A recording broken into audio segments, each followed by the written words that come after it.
Oh god. Okay, guys, I really didn't want to make this video. I really didn't, okay? But from my last video, I got so many comments saying, "Hey Leafy, I'm a huge fan here. I just wanted to say that you're doing a fantastic job with this, but I gotta be real with you, man. Your crazy story videos are the only thing keeping me off heroin." And I also want to say that this video is going to be one of very few. I don't want this channel to become fucking drug 101 and a bunch of people are like, "Yo, if you want to learn what fucking crack heroin's like, check out Leafy's newest video, The Crack Experience." Like, I don't want that to be my channel, man. This channel name is Leafy Is Here, not Leafy Likes Fucking Heroin. Like, oh my god. But yeah, guys, treat this as an exclusive because I don't think I'm going to be making more of these, in all honesty. I don't think I really want to. But if you guys really like these stories, be sure to leave a like. And I might tell another story that's a lot like this one, okay? Just a little bit. But without further ado, this is the Molly Experience. So about a year ago, I'm staying with this girl from Texas for about a week. Now, there's a lot of background story behind why I was staying and stuff like that, but I don't want this video to be 50 minutes long and it's pretty unnecessary. So one day, me, her, and these two other dudes are all hanging out, and her and one of the dudes start talking about Molly and how they're going to be doing Molly tomorrow, and how she's about to pick up a ton of Molly. Now, I don't want to say that these people were like Molly fanatics, but they fucking loved Molly, okay? And after like 2 minutes of them talking about Molly and what they're going to do tomorrow, they look at me and they're like, "Yo, Calvin, you should totally join us, man." And the girl even offered to pay for my Molly, which was like 20-30 bucks, just because there's my birthday coming up. And I'm just like, dude, what the hell, man? I always wanted to try this shit. It's my birthday, and she's gonna pay for me. Why not? And they actually didn't even invite the other guy. Or I shouldn't say the girl didn't invite the other guy. She wanted like nothing to do with him, which was kind of sad, but also pretty fucking funny, I'm not gonna lie. So in the back of my mind, I'm not gonna lie, guys, I was like, yo, I'm gonna get some fucking ass tomorrow. And I actually got something that I'm gonna remember a lot more than a piece of ass, man. It was pretty crazy. Let's get back into the story, okay? So the next day comes around, and I'm not gonna lie, guys, I get pretty fucking paranoid. The night before, I kept looking up stuff about Molly, and I saw all these articles about young teen takes Molly, shits his pants, diarrhea all over the place, then dies 5 minutes later. On top of that, the dude that's taking Molly with us, you know, the Molly fanatic, keeps getting me fucked up by saying shit like, "Yo, you're gonna be fine, dude. It's a great fucking time. Just be sure you drink a lot of water, though, because if you don't, it will fucking rip your asshole in half." Okay, just for the record, he did not say that, but he did tell me that I should drink a lot of water because people have died. Because when you take the Molly, it dehydrates the shit out of you. It's like a fucking sponge. It just... So eventually, the time comes, she comes up to me, she has the Molly, it's like a pill, and I swallow the pill, I'm sitting there, and I think, well, this is the fucking end, time to die! So fast forward a bit, everybody has taken the pill, we're all sitting down, well, except for the guy that wasn't invited, he's just kind of sitting there being very awkward. You know, looking back at it now, it must have been really fucking awkward for him, because... like, think about this. Everyone's sitting there about to fucking get fucked up on this Molly. I'm shitting my pants over it. One of the guys is hyped about it. The girl's really hyped about it. They're all talking about Molly and what I'm about to fucking experience. And he's just kind of sitting there like, "Hello, I wasn't invited." But anyways, yeah, we're just sitting there and I'm getting really fucking paranoid. It's very obvious. I'm starting to like fucking sweat and shit.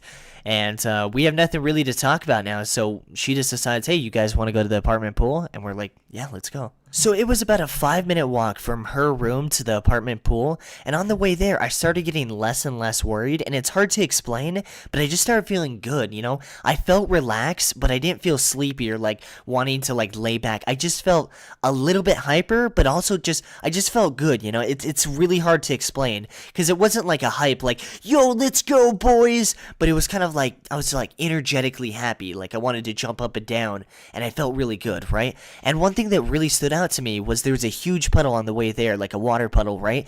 And everyone walked around it, and I walked right fucking through it just because of how good I was feeling. So eventually we get to the pool, and there's a small little mini fence surrounding the pool, right? And the girl realizes that she forgot her key. Now, it wasn't a big deal. We just jumped over the fence. It was like a small mini fence, and it's not hard, you know? It's not like I was drunk or something.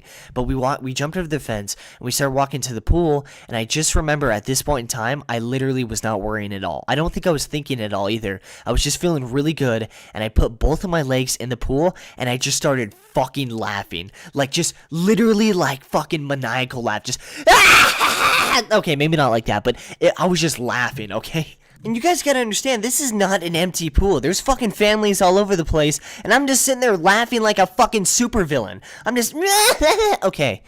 I cannot fake laugh. I'm sorry. I'm gonna stop doing that. But I was just sitting there laughing my ass off, and there's fucking little Jimmy in the hot tub, little Susie's in the hot tub as well, and everybody is staring at me, and I don't want to say it was obvious I was on drugs, but motherfucker, it was very obvious I was on drugs. And this goes on for like 30 fucking seconds, right? I don't know if it was the water that tripped me off. I don't know if it was something that someone said that I started laughing about. I don't fucking remember. But all I just know is I was laughing for like 30 fucking seconds straight, no stop for breath, and the girl just looks at me and she's like, and looks at everyone else and she's like, we need to get the fuck out. So we're all speed walking the fuck out of the pool when one of the guys that's also on Molly says, yo, this is just like Skyrim. And I don't know why he said that. I don't even know if it was him. It could have been fucking me. But all I remember was that fucking set me off, and that was a huge mistake. We're all power walking, I stop dead center, and I look at all of them, and they look at me, and they're like, what the fuck? And I'm like, guys, I'm the fucking Dragonborn. So after I say that, they all start fucking laughing, but it was no joke. I was literally the Dragonborn in my fucking head. Now, when you're on Molly, you don't see shit, but anyone that's been on Molly knows that some shit sets you off, and when they started laughing about that shit, I honestly was like, no guys, I'm the fucking Dragonborn. So at this point in time, Pandora's box was opened. Everything was fucked. I start yelling, there's one they fear.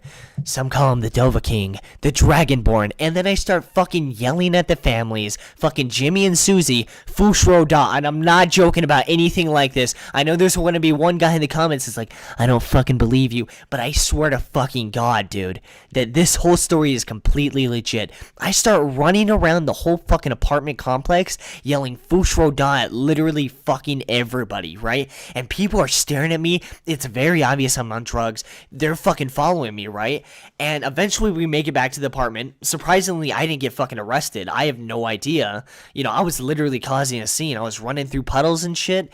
And all night after that, I just remember talking about Fallout 3. I don't know how it switched to that, but I was just talking about Fallout 3 non-stop.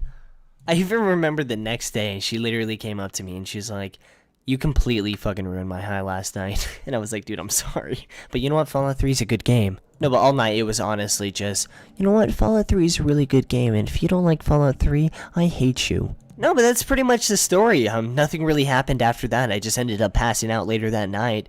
I know a lot of people talk about after you start coming down from Molly, and you get really depressed. But I was like asleep before then, so I just got like a free pass, which was awesome. And the overall experience was really cool. I don't want to say that I recommend it because I don't want to, again, I'm not trying to make this channel Drug 101. You guys asked for this, but it was pretty fun, I'm not going to lie. And yeah, hope you guys enjoyed this video today. Leave a like if you guys want more stories like this, even though I really don't want to. And thank you guys so much for watching, all the support. You guys are great. And don't forget that Fallout 3 is a great game.